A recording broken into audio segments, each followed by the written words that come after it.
penilaian supaya Ibu bisa tahu bagaimana perkembanganmu sejak pertama kali datang ke ruang BK ya. Ibu akan tanya berdasarkan 5 aspek, yaitu berpikir, merasa, bersikap, bertindak, dan bertanggung jawab. Nah, nggak perlu khawatir, ini bukan ujian, tapi cuma ngobrol supaya kita bisa sama-sama paham bagaimana diri kamu. Baik, Bu. Nah, kita mulai dari berpikir dulu. Saat kamu di kelas dan melihat teman-teman kamu ngobrol atau tertawa bareng, apa yang bisa langsung muncul di pikiran kamu? Biasanya saya langsung mikir, pasti mereka tidak pengen aku bergabung di kumpulan mereka, atau saya bakal kelihatan aneh kalau ikut nimbrung.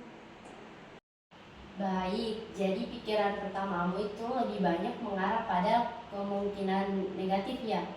Sekarang bagaimana dengan merasa? Setelah pikiran itu muncul, perasaan seperti apa yang kamu alami?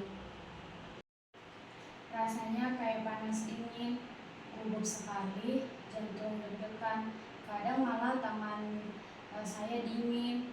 Saya jadi takut sekali buat nyapa duluan. Itu reaksi yang wajar, Pita.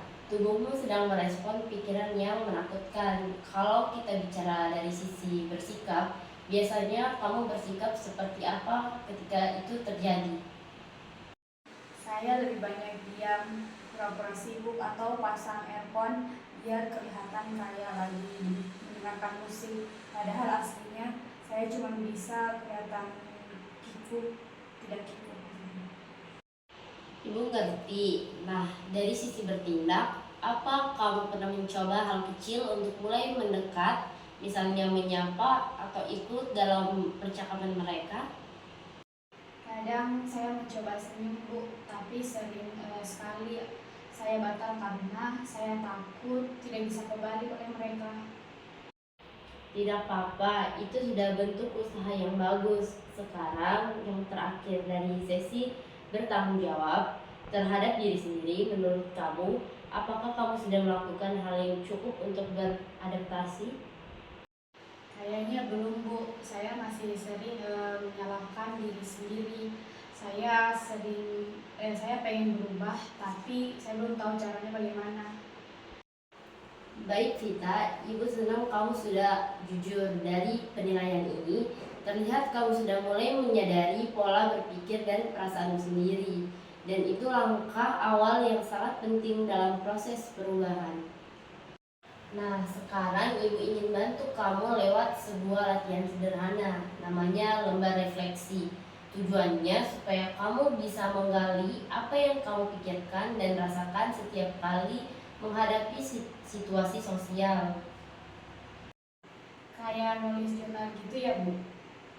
Itu betul sekali, tapi dengan panduan tertentu. Jadi setiap kali kamu merasa canggung atau takut berinteraksi, kamu tulis 6 hal. Itu yang pertama, situasi yang terjadi. Misalnya teman-teman kamu lagi ngobrol saat jam istirahat. Terus yang kedua, pikiran spontan yang muncul. Mereka nggak mau ngobrol misalnya sama kamu atau nggak mau gabung. Terus yang ketiga, perasaanmu dari diberi nilai 0 sampai 100. Terus yang keempat, tindakanmu atau waktu. Yang kelima, kalimat positif pengganti atau pikiran negatif. Nah, yang keenam, rencana kecil yang kamu coba besok, gitu ya. Nah, ini lembar refleksinya, silahkan diisi.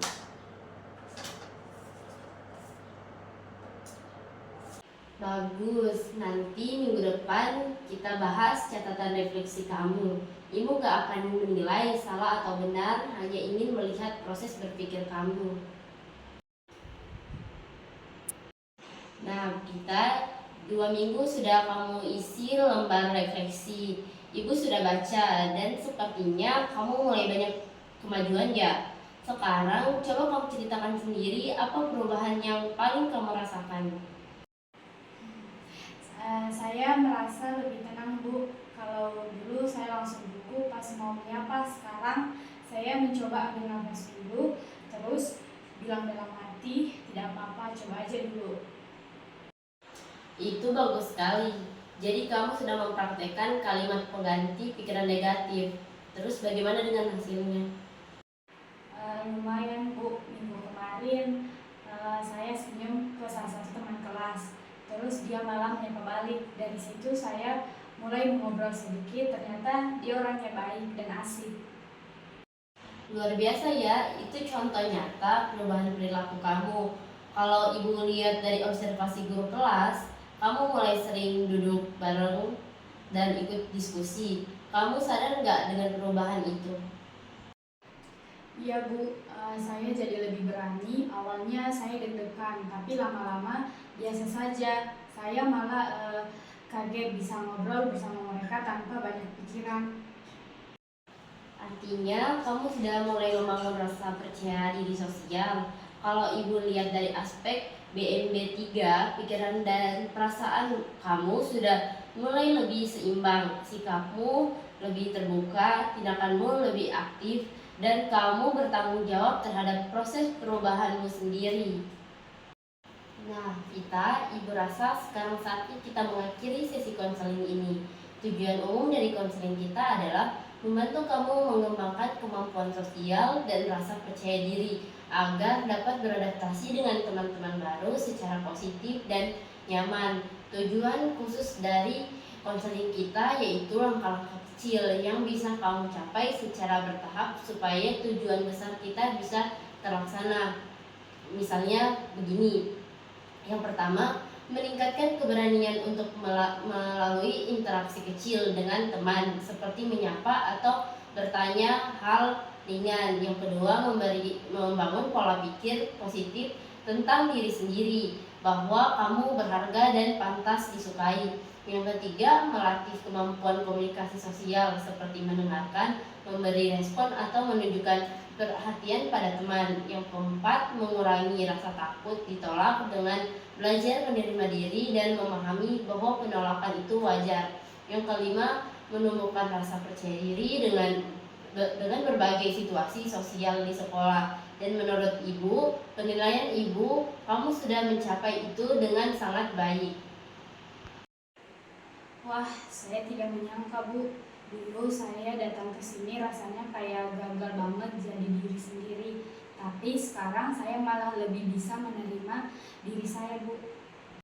Itu hasil kerja kerasmu sendiri kita. Ibu hanya membimbing. Sekarang sebelum kita akhiri, ibu ingin kamu sebutkan 3 hal yang kamu pelajari selama proses konseling ini. Yang pertama, saya belajar kalau pikiran negatif itu bisa dikontrol. Yang kedua, saya tahu kalau saya tidak perlu berubah jadi orang lain supaya diterima. Dan yang ketiga, saya belajar kalau keberanian itu bisa dilatih dengan pelan-pelan. Ibu senang sekali melihat perubahanmu, Pita.